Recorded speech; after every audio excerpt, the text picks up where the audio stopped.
നമസ്കാരം. കേരള കുരുക്ഷേത്രത്തിൻ്റെ പ്രഥമ വേദിയിലേക്ക് സ്വാഗതം. സംസ്ഥാനത്തെ നിയമസഭാ മണ്ഡലങ്ങളെ എണ്ണിത്തുടങ്ങിയാൽ ആദ്യത്തേതാണ് മഞ്ചേശ്വരം.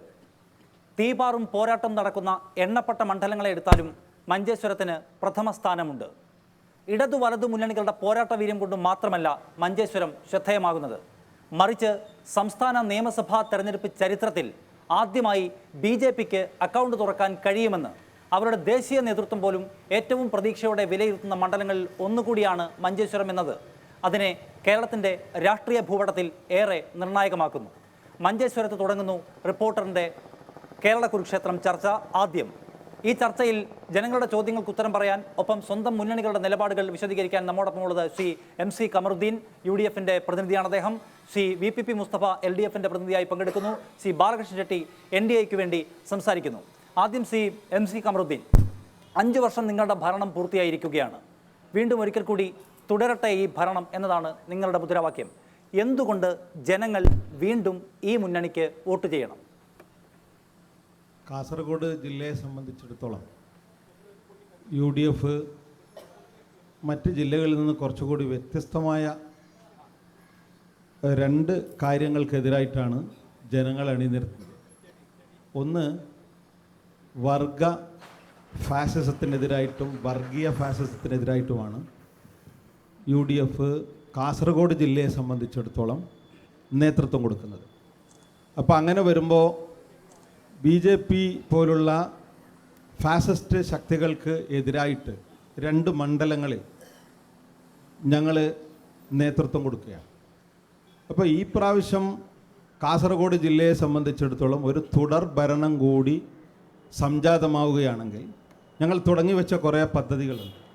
നിങ്ങൾക്കറിയാം, കാസർഗോഡ് ജില്ലയെ സംബന്ധിച്ചിടത്തോളം ദുരിതാശ്വാസ നിധിയിൽ നിന്ന് ജനസമ്പർക്ക പരിപാടിയിലൂടെ 11.94 കോടിയുടെ ധനസഹായം ഈ ജില്ലയെ സംബന്ധിച്ചിടത്തോളം കൊടുത്തിട്ടുണ്ട്. അതുപോലെ തന്നെ കാരുണ്യ പദ്ധതിയിലൂടെ 38 കോടി രൂപയുടെ സഹായം ഈ ജില്ലയെ സംബന്ധിച്ചിടത്തോളം കൊടുത്തിട്ടുണ്ട്. അതേപോലെ ഇതൊന്നും കൂടാതെ തന്നെ മുഖ്യമന്ത്രിയുടെ വേറെയും 10-40 കോടിയുടെ സഹായം, അതുപോലെ തന്നെ എൻഡോസൾഫാൻ ദുരിതബാധിതർക്കായിട്ട് 150 കോടി രൂപയുടെ സഹായം കൊടുക്കാൻ ഞങ്ങൾക്ക് കഴിഞ്ഞു എന്നുള്ളത് എല്ലാവർക്കും അറിയാവുന്ന ഒരു യാഥാർത്ഥ്യമാണ്. സമൂഹത്തിൻ്റെ ഇടയിലുള്ള, അതായത് ഗ്രാമീണരായിട്ടുള്ള ഐഷു താത്തയുടെയും അതുപോലെ തന്നെ പിന്നെ സരോജിനി ടീച്ചറുടെയും എന്ന് ഞങ്ങൾ ആഗ്രഹിക്കുന്നു. അതുകൊണ്ട് തന്നെ UDFന്റെ അവകാശവാദം ഈ 5 വർഷക്കാലം സംസ്ഥാനത്തെമ്പാടും പ്രത്യേകിച്ച് മഞ്ചേശ്വരം മണ്ഡലത്തിലും വലിയ വികസന പദ്ധതികൾ കൊണ്ടുവരാൻ അവർക്ക് കഴിഞ്ഞിട്ടുണ്ട്. അഴിമതി ആരോപണങ്ങൾ സ്വാഭാവികമായും ഉണ്ടായിട്ടുണ്ട്, ഇല്ല എന്ന് അവർ കൂടി നിഷേധിക്കില്ല. പക്ഷേ വലിയ വികസന പദ്ധതികൾ ജനങ്ങൾക്ക് നേരിട്ട് ഫീൽ ചെയ്യുന്നത് കൊണ്ടുവരാൻ അവർക്ക് പറ്റിയിട്ടുണ്ട്, ചിലതെങ്കിലും എന്നത് ഒരു യാഥാർത്ഥ്യവുമാണ്. മറ്റൊന്ന്, മഞ്ചേശ്വരത്തിൻ്റെ കാര്യം പ്രത്യേകമായി എടുത്താൽ വർഗീയതയ്ക്കെതിരെ കർക്കശമായ നിലപാട് ഞങ്ങൾ സ്വീകരിക്കുന്നു, അതുകൊണ്ട് നിങ്ങളുമായി അവർ വ്യതിരിക്തരായി നിൽക്കുന്നുമില്ല. പിന്നെ എന്തുകൊണ്ടാണ് നിങ്ങൾ വ്യത്യസ്തമായി ഇവിടെ പ്രത്യേകതയുള്ളവരായി മാറുന്നത്? നിങ്ങൾക്ക് എന്താണോ പറയാനുള്ളത് അക്കാര്യം UDFും പറയുന്നതാണ്. കേരളം രൂപീകരിച്ചതിന് ശേഷം ഉണ്ടായിട്ടുള്ള നിയമസഭകളിലും ഗവൺമെൻറ്റുകളിലും ഏറ്റവും മോശപ്പെട്ട റെക്കോർഡുള്ള ഒരു ഗവൺമെൻറ്റാണ് ഇപ്പോൾ 5 വർഷം പൂർത്തിയാക്കുന്ന ഉമ്മൻചാണ്ടിയുടെ നേതൃത്വത്തിലുള്ള UDF ഗവൺമെൻറ്.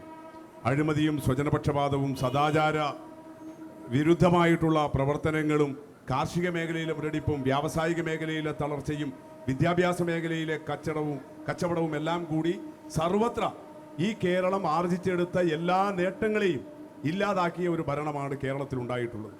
മഞ്ചേശ്വരം മണ്ഡലത്തിലേക്ക് വന്നാൽ ഇവിടെ ഈ മീഞ്ചയിൽ കേരളത്തിൽ തന്നെ ഏറ്റവും കൂടുതൽ കപ്പൽ ജോലിക്കാരുള്ള മണ്ഡലമാണ് മഞ്ചേശ്വരം.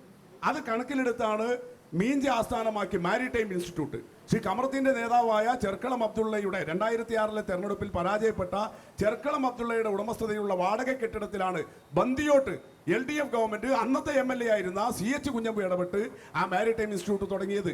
അവിടെ ക്ലാസുകൾ നടന്നു. ഈ ഗവൺമെന്റ് വന്ന ഉടനെ 3-ാമത്തെ മാസം അത് കടത്തി കൊല്ലത്തേക്ക് കൊണ്ടുപോയി. ഒരു പ്രതിഷേധവും ഇവിടുത്തെ UDFന് ഉണ്ടായില്ല, ഇവിടുത്തെ മറ്റ് മുഖ്യധാര രാഷ്ട്രീയ പ്രസ്ഥാനങ്ങൾക്കുണ്ടായില്ല. അതുപോലെ ഈ മണ്ഡലത്തിന് അനുവദിച്ചിട്ടുള്ള നിരവധി വികസന പ്രവർത്തനങ്ങൾ സ്തംഭിച്ചു നിൽക്കുകയാണ്. തുളു അക്കാദമി പോയ വഴിയില്ല. മാപ്പിള കലാപഠന കേന്ദ്രം മൊഗ്രാലിൽ ആരംഭിച്ചതാണ് ഈശൽ ഗ്രാമം. വലിയ വിമർശനങ്ങൾ താങ്കൾക്ക് ഉന്നയിക്കാനുണ്ട്. ശ്രീ ബാലകൃഷ്ണൻ ഷെട്ടി, ഇക്കാര്യത്തിൽ ഞാൻ അതിൽ ഡീറ്റെയിൽ വരാം. ശ്രീ ബാലകൃഷ്ണൻ ഷെട്ടി, ഇക്കാര്യത്തിൽ നമുക്കറിയാം BJPയും ഇടതുപക്ഷ ജനാധിപത്യ മുന്നണിയും UDFും ഒരുപോലെ അവരുടെ എതിർപക്ഷത്ത് നിർത്തുകയാണ് BJPയെ. കാരണം ഈ രാജ്യത്ത് വലിയ തോതിലുള്ള അക്രമങ്ങൾക്കും അസഹിഷ്ണുതയ്ക്കും വിഭാഗീയതയ്ക്കും ചൂട്ടുപിടിക്കുന്നവരാണ് അവർ. അതുകൊണ്ട് മറ്റെന്തു വന്നാലും അവർ വരേണ്ടതില്ല എന്നതാണ് ഇരുവരുടെയും നിലപാട്. ഇടയിലൂടെ നിങ്ങൾക്ക് എങ്ങനെയാണ് നിങ്ങളുടെ ഇടം ഉറപ്പിക്കാൻ കഴിയുന്നത്?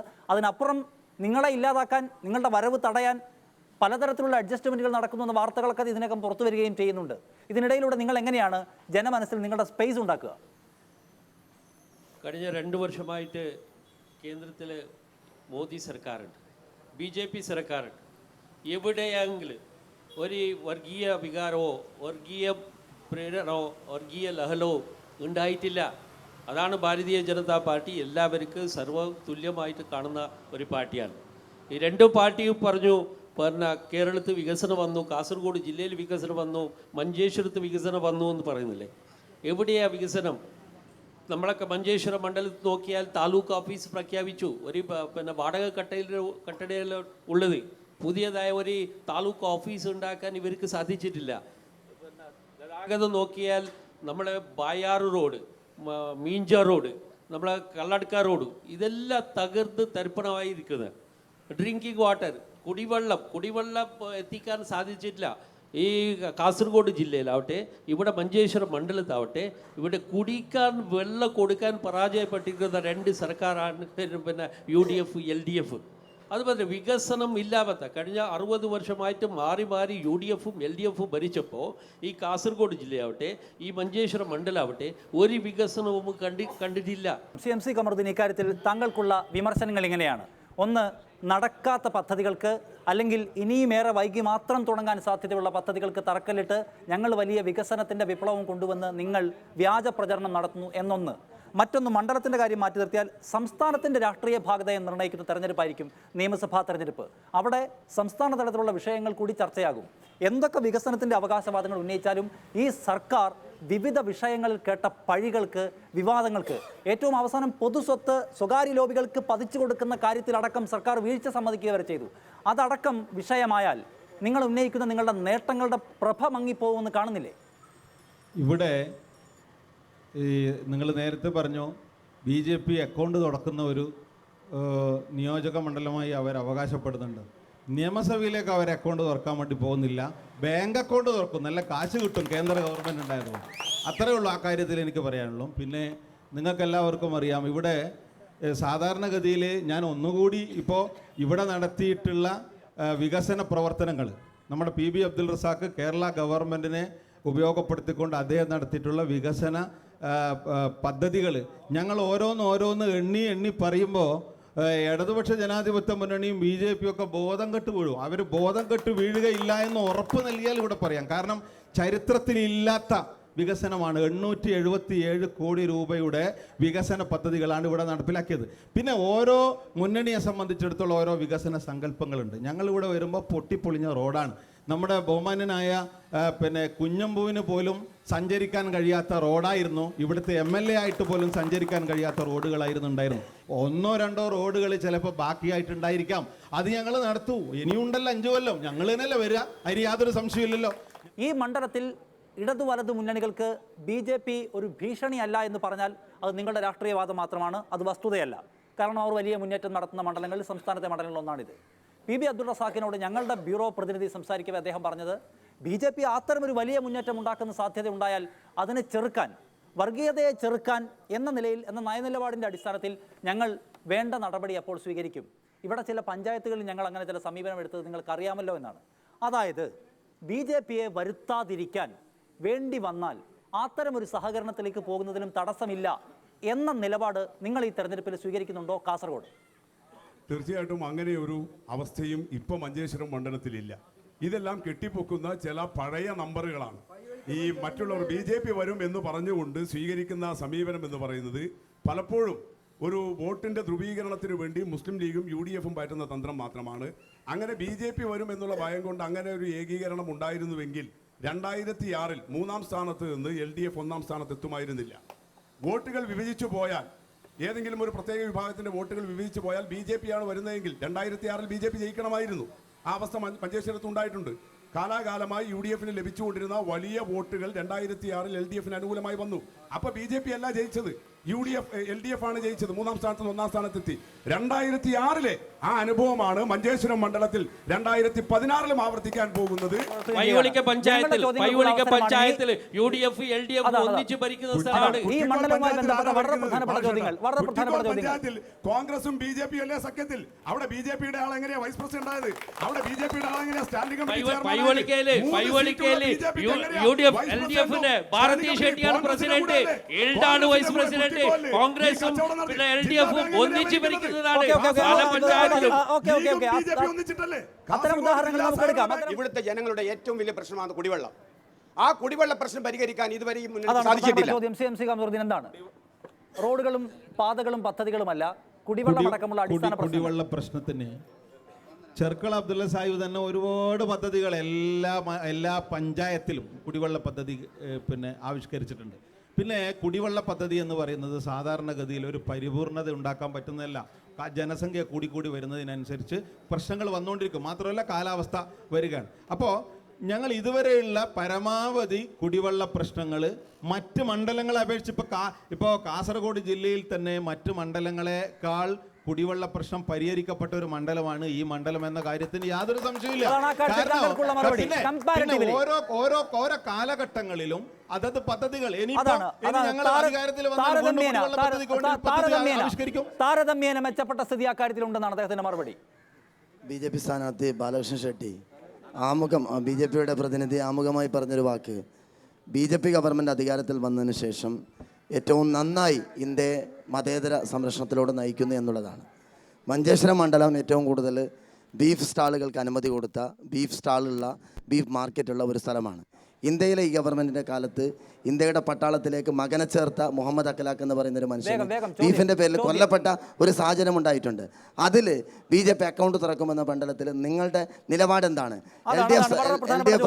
പ്രധാനപ്പെട്ട ചോദ്യം, അതായത് ന്യൂനപക്ഷങ്ങൾക്ക് വലിയ സ്വാധീനമുള്ള ഒരു മണ്ഡലത്തിൽ BJP ഭരണത്തിന് കീഴിൽ വലിയ തോതിലുള്ള ഫാസിസ്റ്റ് അക്രമങ്ങൾ ഉണ്ടായിട്ടുണ്ട് എന്നത് നമുക്കറിയാവുന്ന കാര്യമാണ്. നിങ്ങൾ നിഷേധിച്ചാലും അവിടെ എങ്ങനെയാണ് നിങ്ങൾക്ക് പ്രതീക്ഷിച്ച് വോട്ട് ചെയ്യുക?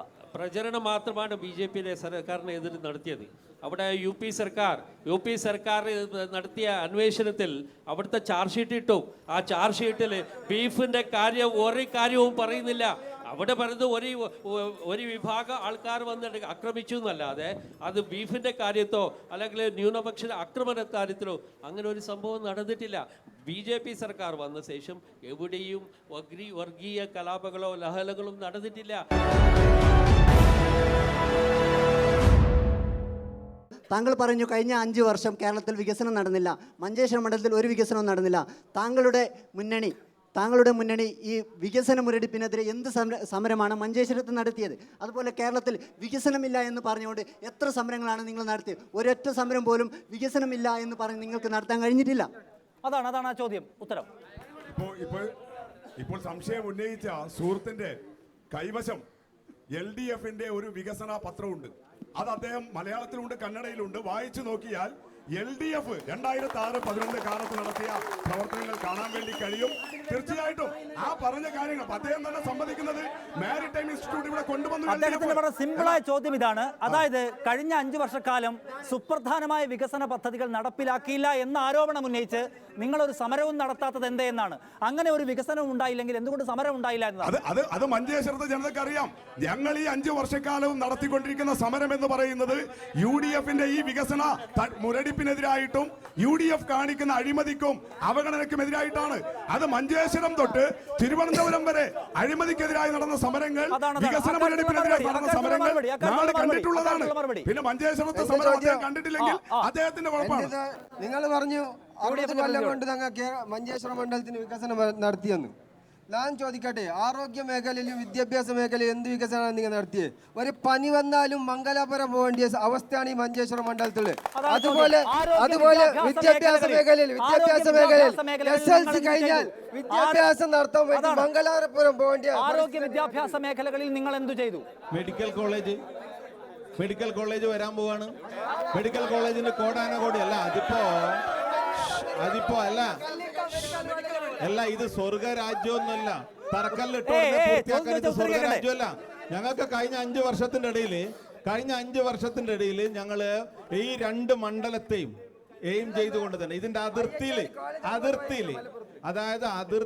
2 മണ്ഡലവും സന്ധിക്കുന്ന സ്ഥലത്ത് നമ്മളൊരു മനോഹരമായ മെഡിക്കൽ കോളേജ് അത് ഞങ്ങളിവിടെ പിന്നെ തുടക്കം കുറിച്ചിട്ടുണ്ട്. അത് പൂർത്തിയാക്കാൻ ഒരു അവസരം കൂടി തന്നാൽ അത് പൂർത്തിയാക്കും. കുമ്പളയുടെ അടുത്തുള്ള കുമ്പള പഞ്ചായത്തിന്റെ കമ്മ്യൂണിറ്റി ഹാളിൽ നടക്കുന്ന IHRD കോളേജിന്റെ സ്ഥിതി എന്താ? നിങ്ങളൊന്ന് പറ. IHRD കോളേജ് കൊണ്ടുവന്നു 5 ഏക്കർ സ്ഥലം ശാന്തിപ്പള്ളത്ത് അനുവദിച്ചു കൊടുത്തു. ആ തറക്കല്ലിടാൻ പോലും ഈ MLA സാധിച്ചില്ല. CH കുഞ്ഞമ്പു വിദ്യാഭ്യാസ മേഖലയിൽ ഇവിടുത്തെ പിന്നോക്കാവസ്ഥ പരിഹരിക്കുന്നതിന് കൊണ്ടുവന്ന വിദ്യാഭ്യാസ മേഖലയിൽ CH കുഞ്ഞമ്പു കൊണ്ടുവന്ന പദ്ധതികളുടെ തുടർച്ച നിങ്ങൾക്ക് സാധ്യമായില്ല എന്നാണ് അദ്ദേഹത്തിന്റെ വിമർശനം. അതാണ് സാധ്യമായിട്ടുണ്ട്. അവിടെ അല്ലെ ഇലക്ട്രോണിക് മാധ്യമങ്ങൾ അവിടെ കൊണ്ടുവരാൻ വേണ്ടിട്ട് പണം ഏർപ്പാട് ചെയ്തിട്ടുണ്ട്. ദൂരം പോണ കാര്യമില്ലാതെ IHRD കോളേജ് ഇവിടെയാ. നമുക്ക് പോയിട്ട് ഈ പരിപാടി കഴിഞ്ഞിട്ട് ഒന്നിച്ചു പോവാം. ഈ ക്യാമറക്കാരെയും കൂട്ടാം. നമുക്ക് ഒന്നിച്ചു പോവാം. ഞാൻ പറയട്ടെ, ഈ നിങ്ങൾ പൊതുവെ ഈ വെറുതെ കൈയടിച്ചിട്ടൊന്നും കാര്യമില്ല. നിങ്ങൾ ജയിക്കാൻ പോയിട്ട് 4ാമത്തെ സ്ഥാനത്ത് നിങ്ങൾ എത്തൂല. 4ാമത്തെ ഒരു സ്ഥാനാർത്ഥിയും കൂടെ ഇവിടെ നോമിനേഷൻ കൊടുത്താൽ 4ാം സ്ഥാനത്താണ് ഇടതുപക്ഷം. ഞാൻ അസഹിഷ്ണുതയൊന്നും കാണിച്ചിട്ടില്ല. ഞാൻ സുബൈറിനെ നേരത്തെ കാണാത്തോണ്ടാണ് 4ാം സ്ഥാനത്ത് നിങ്ങൾ വരിക. പിന്നെ വെറുതെ എന്തിനാ? കഴിഞ്ഞ കാലത്ത് 2011 മറ്റേ CH കുഞ്ഞമ്പു ML ഉണ്ടായിരുന്ന സമയത്ത് ഇവിടെ ഭാഷാ ന്യൂനപക്ഷങ്ങൾക്കായി 2 പ്രധാനപ്പെട്ട സ്ഥാപനം, ഒന്ന് തുളു അക്കാദമിയും അതുപോലെ തന്നെ മറ്റൊന്ന് യക്ഷഗാന കലാസംഘം ഇവിടെ നായിക്കാപ്പിൽ. ഈ രണ്ടിൻ്റെയും അവസ്ഥ ഇന്ന് എന്താണെന്ന് 2 പേരും അതിനുവേണ്ടി ഈ രണ്ട് വാൾക്കും അല്ലെങ്കിൽ UDF അതിന്റെ വികസനത്തിന് വേണ്ടി UDF എന്ത് ചെയ്തു? തുളു അക്കാദമിയുടെ നേതൃത്വത്തിൽ എത്രയോ പരിപാടികൾ നടത്തിയിട്ടുണ്ട്. ബഹുമാന്യനായ രാമറായിയുടെ മകൻ റായ് ചെയർമാനായിട്ട് തുളു അക്കാദമി ഇവിടെ പ്രവർത്തിക്കുന്നുണ്ട്. തുളു അക്കാദമി ആരും കുഴിച്ചു മൂടിയിട്ടില്ല. തുളു അക്കാദമി ഇവിടെ പ്രവർത്തിക്കുന്നുണ്ട്. തുളു അക്കാദമിയുടെ നേതൃത്വത്തിൽ തുളു ഉത്സവം യക്ഷഗാനവും ഇവിടെ നടക്കുന്നുണ്ട്. യക്ഷഗാനവും നമ്മൾ നടത്തിയിട്ടുണ്ട്. ആകെ കൂടി അമ്മായിയും കുടിച്ചു പാക്കഞ്ഞി എന്ന് പറഞ്ഞതുപോലെ കുഞ്ഞമ്പു ആകെ കൂടി ചെയ്ത 2-3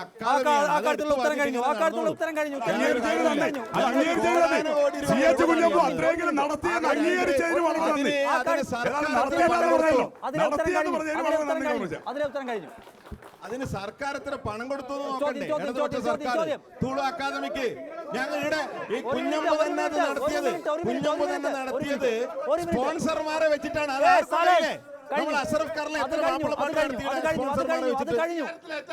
പരോക്ഷമായി സഹായിച്ച ഒരു പ്രസ്ഥാനമാണ് CPM. 4ാം മുന്നണിയും 2ാം മുന്നണിയും 5ാം മുന്നണിയും ഒക്കെ ഉണ്ടാക്കി BJP അധികാരത്തിലേറ്റാൻ സഹായിച്ചിട്ട് ഇപ്പോൾ നിങ്ങളുടെ പാർട്ടി CPM എന്ന പാർട്ടി ഇന്ത്യ രാജ്യത്ത് സൂക്ഷിച്ച് വെറും പശ്ചിമ ബംഗാളിന്റെ മൂലയിലും ത്രിപുരയുടെ മൂലയിലും ഒതുങ്ങി കഴിയുമ്പോൾ ഞങ്ങളുടെ പാർട്ടിയെ പോലെ ചെറിയൊരു പാർട്ടിയായി മാറുമ്പോൾ ഇപ്പോൾ നിങ്ങൾ സഹായത്തിന് സ്ട്രോക്ക് ബാധിച്ചാണ് ICUലാണ് CPM ബംഗാളിൽ കിടക്കുന്നത്. ബംഗാളിൽ CPM ഒക്കെ വരുന്നതിന് മുമ്പ് മുസ്ലിം ലീഗിന് ഒരു മുഖ്യമന്ത്രി ഉണ്ടായിരുന്നു എന്ന ചരിത്രം ലീഗുകാരനായ താങ്കളൊന്ന് പഠിക്കണം. മുസ്ലിം ലീഗ് ഒരിക്കൽ ഭരിച്ചിരുന്ന സംസ്ഥാനമായിരുന്നു ബംഗാൾ. ഇന്ന് അവിടെ എവിടെയെങ്കിലും മുസ്ലിം ലീഗ് ഉണ്ടോ? റെയിൽവേ സ്റ്റേഷനിലെ പച്ചക്കൊടി അല്ലാതെ വേറെ എവിടെയാ ബംഗാളിലുള്ളത്? അവിടെ ഇപ്പോഴും മുസ്ലിം ലീഗ് ഉണ്ട്. രണ്ടാമത് ഭാസ്കര കുമ്പളയുടെയും മുരളി കുമ്പളയുടെയും നാട്ടിൽ BJPയെ സഹായിക്കും CPM എന്ന് പറഞ്ഞാൽ വേറെ ആരും വിശ്വസിക്കും? ഇവിടെ BJPക്കെതിരെ സമരം ചെയ്ത് ജീവൻ കൊടുത്ത ഭാസ്കര കുമ്പള കേവല വാഗ്വാദം വേണ്ട, ചോദ്യം മാത്രം മതി. മുസ്തഫ ചോദിക്കാനുള്ളത്, മാരിടൈം ഇൻസ്റ്റിറ്റ്യൂട്ടിന്റെ കാര്യം ഇവിടെ പറഞ്ഞു. പിന്നെ കുഞ്ഞമ്പുവിന്റെ കാലത്ത് കൊണ്ടുവന്ന മാരിടൈം ഇൻസ്റ്റിറ്റ്യൂട്ടിനെ അബ്ദുൾ റസാഖിന്റെ സമയത്ത് ഇതിനെ ഇവിടുന്ന് പറിച്ച് മറ്റു ജില്ലയിലേക്ക് കൊണ്ടുപോയി എന്ന് പറഞ്ഞു. ഒരു കാര്യം നിങ്ങൾ മറച്ചു വെക്കരുത്, 2001-06 കാലഘട്ടത്തിൽ ഫുഡ് ക്രാഫ്റ്റ് ഇൻസ്റ്റിറ്റ്യൂട്ട് എന്ന് പറയുന്ന ഒരു സ്ഥാപനം കുമ്പളയിൽ കൊണ്ടുവന്നിരുന്നു. ആ സ്ഥാപനത്തെ CH കുഞ്ഞമ്പുവിന്റെ കാലഘട്ടത്തിലാണ് ഇവിടെ നിന്ന് ഉദുമയിലേക്ക് പറിച്ചു വെക്കുന്നത്. ആ കാര്യം കൂടി നിങ്ങൾ അതിന് മറുപടി പറയേണ്ടതുണ്ട്. ഇത് വെറുതെ ഇങ്ങനെ ഈ തർക്കുത്തരം പറയാൻ വേണ്ടി പറയാന്നല്ലാതെ ഇപ്പോൾ യൂത്ത് ലീഗിന്റെ ജില്ലാ പ്രസിഡന്റ് ബ്ലോക്ക് പ്രസിഡന്റായ അഷ്റഫിന്റെ കയ്യിൽ AK അഷ്റഫിന്റെ കയ്യിൽ UDFന്റെ വികസന നേട്ടങ്ങളുണ്ട്. അതിൽ 1ാമത്തെ പേജിലുള്ളത് മഞ്ചേശ്വരത്ത് IT പാർക്ക് തുടങ്ങിയതാണ്.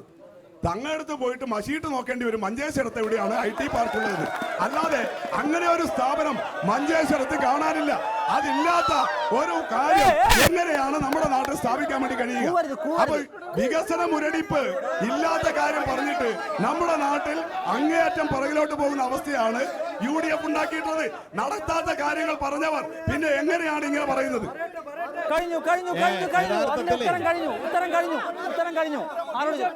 BJP പ്രതിയോട് പാർലമെന്റ് ഇലക്ഷൻ സമയത്ത് നിങ്ങൾ ഇപ്പോഴത്തെ പ്രധാനമന്ത്രി നരേന്ദ്രമോദി ആധാർ കാർഡിനെ കുറിച്ച് ഞങ്ങൾ ഭരണത്തിലേക്ക് വന്നെങ്കിൽ ഇല്ലാതാക്കുമെന്ന് പറഞ്ഞു. ഇപ്പൊ അന്ന് അത് മാത്രമല്ല, സോണിയാഗാന്ധിക്കോ രാഹുൽ ഗാന്ധിക്കാണ് നന്ദൻ നീലക്കണ്ണിയുടെ കമ്മീഷൻ ഉണ്ടെന്ന് പറഞ്ഞത്. ഇന്ന് ഞങ്ങൾ ചോദിക്കുന്നു, എല്ലാ കാര്യത്തിലും ആധാർ കാർഡ് കമ്പൽസറി ആക്കിക്കൊണ്ടുണ്ട്. ഇന്ന് നരേന്ദ്രമോദിനും നന്ദൻ നീലക്കണ്ണിനെ തോൽപ്പിച്ച് ഇന്ന് മന്ത്രിയായിട്ടുള്ള അനന്ത്കുമാറിനും എത്ര പെർസെന്റേജ് കമ്മീഷനാണ് വന്ന്?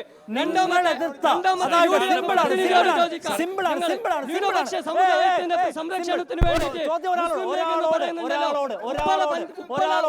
ഒരാളോട് സിമ്പിളാണ് ചോദ്യം.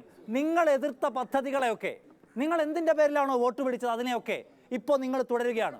നിങ്ങൾ പെട്രോൾ ഹൈക്ക്, പാർലമെന്റിനെ ബൈപ്പാസ് ചെയ്ത് പെട്രോൾ ഹൈക്ക് നടപ്പിലാക്കുന്നുവെന്ന് നിരന്തരം ട്വീറ്റ് ചെയ്ത നരേന്ദ്രമോദി അത് തന്നെ ഇവിടെ ചെയ്തുകൊണ്ടിരിക്കുന്നു. രാജ്യത്ത് കോടി രൂപ നരേന്ദ്രമോദി ആധാർ കാർഡ് സർക്കാരിന്റെ പദ്ധതിയാണ്, ഈ ജനങ്ങളുടെ പൈസയാണ്. ഇതൊക്കെ പറഞ്ഞാണ് നിങ്ങൾ വോട്ട് പിടിച്ചത്. അതുകൊണ്ട് BJP അതിനെ തുടരാൻ തീരുമാനിച്ചു.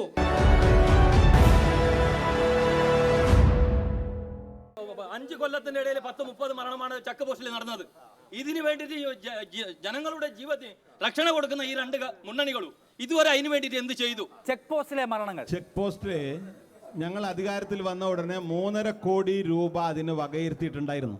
അപ്പൊ അവിടെ ഒരു മേൽപ്പാലത്തിന്റെ ഒരു പ്രശ്നം വരികയും അലൈൻമെന്റിന്റെ പ്രശ്നം വരികയും ചെയ്തതിന്റെ അടിസ്ഥാനത്തിൽ കുറച്ച് ഡിലേ ആയതാണ്. അല്ല അഷ്റഫേ, 3.5 കോടി രൂപ അവിടെ ഏറ്റെടുത്ത 9 ഏക്കർ സ്ഥലമുണ്ട്. 3.5 കോടി അവിടെ LDF ഗവൺമെന്റിന്റെ കാലത്ത് ചെക്ക് പോസ്റ്റ് വികസനത്തിന് വേണ്ടി തോമസ് ഐസക് നേരിട്ട് വന്ന് ഏറ്റെടുത്ത 9.5 ഏക്കർ സ്ഥലമുണ്ട്. ഒരു മേൽപ്പാലയുടെ ആവശ്യമില്ല, അല്ലാതെ തന്നെ ചെക്ക് പോസ്റ്റ് വികസനം നടത്താം. കള്ളപ്പണം ഇന്ത്യയിലേക്ക് കൊണ്ടുവന്ന് ഞങ്ങൾക്കൊക്കെ 15 ലക്ഷം കിട്ടുമെന്ന്. ആ 15 ലക്ഷം രൂപ കള്ളപ്പണം എവിടെ? കള്ളപ്പണം എവിടെ? കള്ളപ്പണം എവിടെ? അതല്ലേ പാനൽ, ഇത് പനാമ ലെറ്റർ, പനാമ പദ്ധതി അതല്ലേ, വരൂ, പേടിക്കണ്ട. അന്താരാഷ്ട്ര വിപണിയിൽ ക്രൂഡ് ഓയിലിന്റെ വില ഇത്രമാത്രം താണിട്ടും പെട്രോളിന്റെയും ഡീസലിന്റെയും വില ഒരുപാട് വർദ്ധിച്ചുകൊണ്ടിരിക്കുകയാണ്.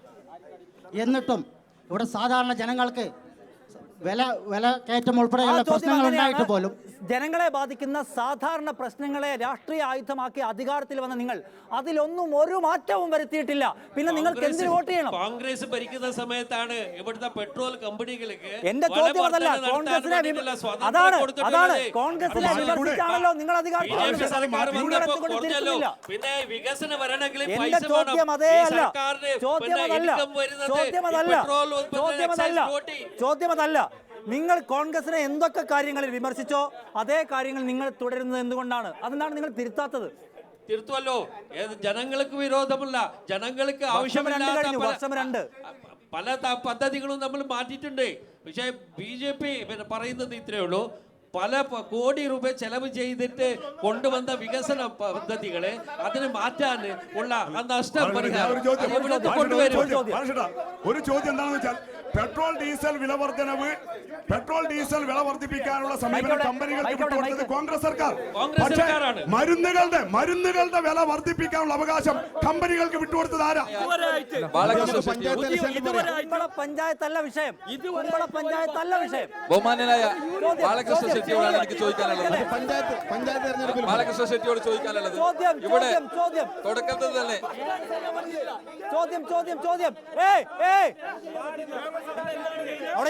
ഇവിടെ തുടക്കത്തിൽ തന്നെ പറഞ്ഞ ഒരു കാര്യമാണ്, പൈവളിക പഞ്ചായത്ത് CPM-ഉം UDF-ഉം ഒന്നിച്ച് ഭരിക്കുന്ന കാര്യമാണ് തുടക്കത്തിൽ തന്നെ ഇവിടെ ഒരു ചർച്ചയായത്. ഞാൻ ബഹുമാന്യനായ ബാലകൃഷ്ണ ഷെട്ടിയോട് ചോദിക്കുന്നു, കഴിഞ്ഞ ഭരണസമിതിയിൽ പൈവളിക പഞ്ചായത്തിൽ ആരാണ് ഭരണം വലിച്ചത് എന്നുള്ളത് താങ്കൾ വ്യക്തമാക്കണം. മറ്റൊരു കാര്യം ഇവിടെ ആരോഗ്യ മേഖലയുമായി ബന്ധപ്പെട്ടുകൊണ്ട് നേരത്തെ ഒരു കള്ള പ്രചരണം നടത്തി. ഒരു പനി വന്നാൽ മംഗലാപുരത്തേക്ക് പോകേണ്ട അവസ്ഥ എന്നാണ്. ഒരിക്കലും അങ്ങനെയുള്ള അവസ്ഥ ഈ മണ്ഡലത്തിലില്ല. പ്രസംഗം പറ്റില്ല. ചോദ്യം തന്നെയാണ്, ആരാണ് പനി വന്നിട്ട് മംഗലാപുരത്തേക്ക് പോകുന്നത്? പലരും പനിക്ക് വേണ്ടി കുടിക്കുന്ന പല സാധനങ്ങളുണ്ട്, അതിനു വേണ്ടി ചിലപ്പോൾ മംഗലാപുരത്ത് പോയി വരും. അത് ഇവിടെ കിട്ടുന്നില്ല. ആ സാധനം കേരളത്തിൽ കിട്ടുന്നില്ല. പനിക്ക് മരുന്ന് പൈവളിക പഞ്ചായത്തിൽ ഇന്ന് ഭരിക്കുന്നത് അത് UDF-ന്റെ പ്രസിഡന്റും LDF-ന്റെ വൈസ് പ്രസിഡന്റാണ്. കഴിഞ്ഞ പ്രാവശ്യം നമ്മൾ BJP ഭരിച്ചിരുന്നു. ഇപ്പോഴോ നിങ്ങള് പരസ്പര മത്സരിച്ചിട്ട് അവസാനം BJP-നെ മാറ്റി നിർത്താൻ വേണ്ടിട്ട് UDF-ഉം LDF-ഉം ഒന്നിച്ചാണ് ഇപ്പൊ ഭരിക്കുന്നത്. പൈവളികയിൽ എന്താണ് എൻഡോസൾഫാൻ ഇരകളെ അവഗണിക്കുന്നതിന് വേണ്ടിയുള്ള നടപടിയെടുത്ത ഈ UDF ഗവൺമെന്റ് അവരെ സഹായിക്കുന്നതിന് ആവശ്യമായിട്ടുള്ള ഒരു നിലപാട് സ്വീകരിച്ചില്ല. പറ്റില്ല. എൻഡോസൾഫാൻ വിഷയത്തിൽ നിങ്ങൾ ഇടതുപക്ഷ ജനാധിപത്യ മുന്നണി സർക്കാർ സഖാവ് അച്യുതാനന്ദന്റെ നേതൃത്വത്തിൽ അധികാരത്തിൽ വന്നപ്പോൾ ആകെ ചെയ്തത് അതിൻ്റെ ഇരകൾക്ക് 50,000 രൂപ കൊടുക്കാനാണ് പ്രഖ്യാപനം നടത്തിയത്. അത് തന്നെ പൂർണ്ണമായി കൊടുത്തിട്ടില്ല. എന്നാൽ ഞങ്ങൾ അധികാരത്തിൽ വന്നതിന് ശേഷം 5 ലക്ഷം രൂപ നഷ്ടപരിഹാരമായിട്ട് കൊടുത്തു എന്ന് മാത്രമല്ല സൗജന്യമായി ചികിത്സക്ക് വേണ്ടുന്ന ഏർപ്പാടുകൾ ഞങ്ങൾ ചെയ്തു. അതോടൊപ്പം തന്നെ പുനരധിവാസ പദ്ധതിക്ക് വേണ്ടിയിട്ടുള്ള ഏർപ്പാടുകൾ ചെയ്തു. പിന്നെ സ്വാഭാവികമായും ഒരു 100% പ്രശ്നങ്ങൾ പരിഹരിക്കാൻ കഴിയാത്തതുകൊണ്ട് 1-2 കടങ്ങൾ എഴുതിത്തള്ളുന്നത് ഉൾപ്പെടെയുള്ള ചില കാര്യങ്ങൾക്ക് വേണ്ടി അവർ സമരം നടത്തിയിട്ടുണ്ട്. സമരം നടത്തിയ സമയത്ത് അവരോട് അനുഭാവപൂർവ്വം ജില്ലയിലെ MLA-മാരും മുഖ്യമന്ത്രിയും ഒക്കെ ഒരുമിച്ചിരുന്നു കൊണ്ട് സംസാരിച്ച് ആ ബാക്കി പ്രശ്നം കൂടി പരിഹരിക്കാൻ ആവശ്യമായിട്ടുള്ള നടപടി സ്വീകരിച്ചിട്ടുണ്ട്. കേരള കുരുക്ഷേത്രം മഞ്ചേശ്വരം മണ്ഡലത്തിൽ പൂർണ്ണമാവുകയാണ്. ഈ ചർച്ചയുടെ സ്വഭാവം വ്യക്തമാക്കി തരുന്നുണ്ട് ഈ മണ്ഡലത്തിലെ രാഷ്ട്രീയ പോര്, അതിൻ്റെ മനസ്സ് എന്താണെന്ന്. മുന്നണികളുടെ ആത്മവിശ്വാസം അവരെ തുണയ്ക്കട്ടെ. നമുക്ക് ആകാംക്ഷയോടെ മഞ്ചേശ്വരത്തിൻ്റെ ഫലം കാത്തിരിക്കാം. നമസ്കാരം.